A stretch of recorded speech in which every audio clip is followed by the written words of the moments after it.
matter to me. We just got to start winning games. Joe, when you look at the Philadelphia Eagles defense, it doesn't look like they do a ton of blitzing, a ton of stunning, a ton of twisting. It looks like they line up and say, "Here we are, come beat us." Is that pretty much their mindset? I'm kind of ready for anything at this point.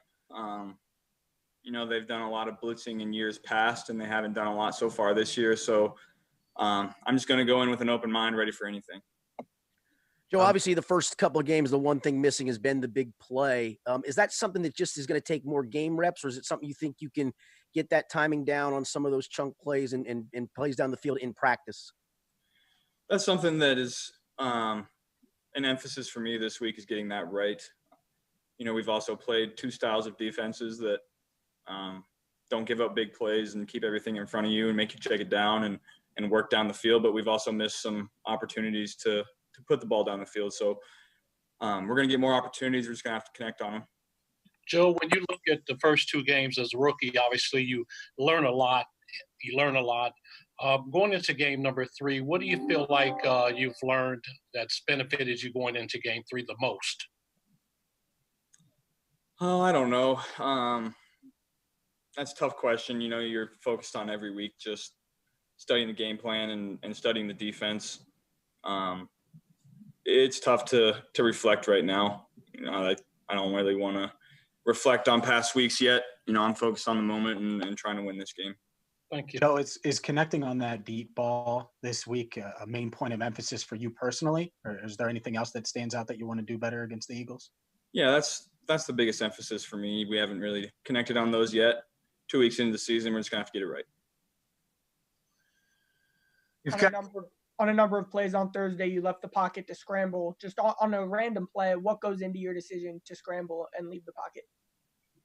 Whether or not I can feel that the defense that's called is going to be effective against the play that we have called. If I can tell the coverage is going to clamp up the concept we have, I'm going to be quicker to get out than if I can hang in there a little extra time and my route's going to get open. So there's a lot of things that go into it.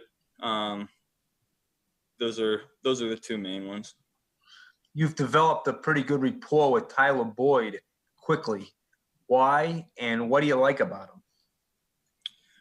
He's a really good player. That's the number one reason. He gets open on just about every route. He understands what we're trying to do in the offense and understands zone and man coverages. I'm excited to work with him. He's a great player. Oh, he played some quarterback. Mason Schreck, who was just activated at tight end, also played some quarterback. Have you found over the years that guys that have played quarterback that convert to tight end or a wide receiver have a pretty good understanding of leverage and coverages and all that sort of thing? They get on the same page quickly? I don't think I've ever played with anybody that's converted from a quarterback to anybody else. I do know Mason, everyone's confident in Mason, and when he gets his opportunities this week, I know he'll be ready for them. Speaking of another converted quarterback, I think C.J. Uzomah was also a quarterback. Huh. What do you miss with him not being in there, and what have you seen, with Drew that he may be ready to step in? The number one thing we're going to miss with CJ is his leadership. He's really helped me through this, these last 6 weeks, that we've been here, and he's kind of been a security blanket for me. So it's tough to see him go down. I know he's bummed out. We're all bummed out for him, but he's going to come back strong. And we have a lot of confidence in Drew and Mason. Drew's been playing really, really well, so we're just going to have to keep that going. Joe, you talked about the Philadelphia defense. What about do they do anything special in the secondary to, zone man-to-man? I mean, do they do anything special? Every team has their own identity, and they have theirs. I'm not going to go into all the specifics of it. We're going to have our game plan on how to attack what they do. Joe, what's the relationship been with, now that you're in the season, what's that rapport been with Zach so far? And, how have you gotten to feel kind of the working relationship after 2 weeks? It's been great. I think we're both very confident in each other. And I think it's been awesome so far. Obviously, everyone's itching for the first win, and it's getting getting time to get that win, and everyone feels it in the building. There's some urgency, and I think we're going to have a really good week of practice.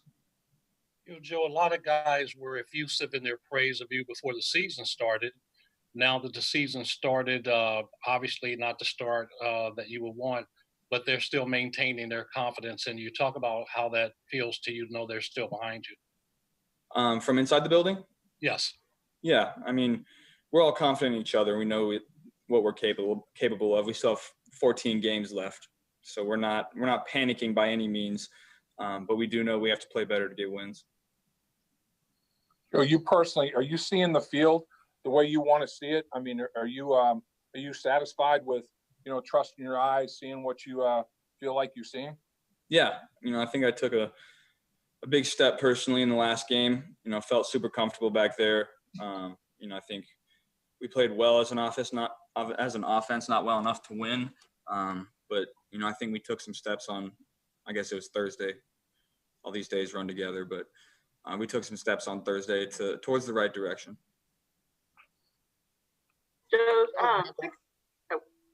I don't remember many throwaways yet, Joe. Is that something that you need to increase to avoid hits?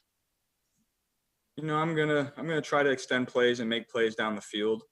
There was one play last week where I should have thrown the ball away, and one the week before where I should have thrown the ball away. So if I can get those right and not take those sacks or turnovers, then that's kind of the next step for me. Was there a difference in 6,000 fans being at the game Thursday versus not in the stands in the opener? And are there ways that they can make the pumped-in crowd noise a little more realistic, or how did you feel like that went? When you're on the field, you don't really notice the fans, whether there's 100,000 or 6,000 or 0. It all feels the same to you, and I think that's how you have to attack it. Otherwise, you're going to let the environment get to you. Do you think they should have booing in the pumped-in crowd noise? I sure hope not. That would be terrible. They had it on the TV for Carson. I don't know if you saw, but Carson Wentz experienced some booing that wasn't in the stadium apparently, but it was on the TV. So I was just wondering if you thought that might make it feel more realistic if there was some different kind of sounds to the noise. I personally would not like to be booed by the sound operator in the booth, so I'm gonna vote no on that one. All right, everyone, 2 more minutes with Joe.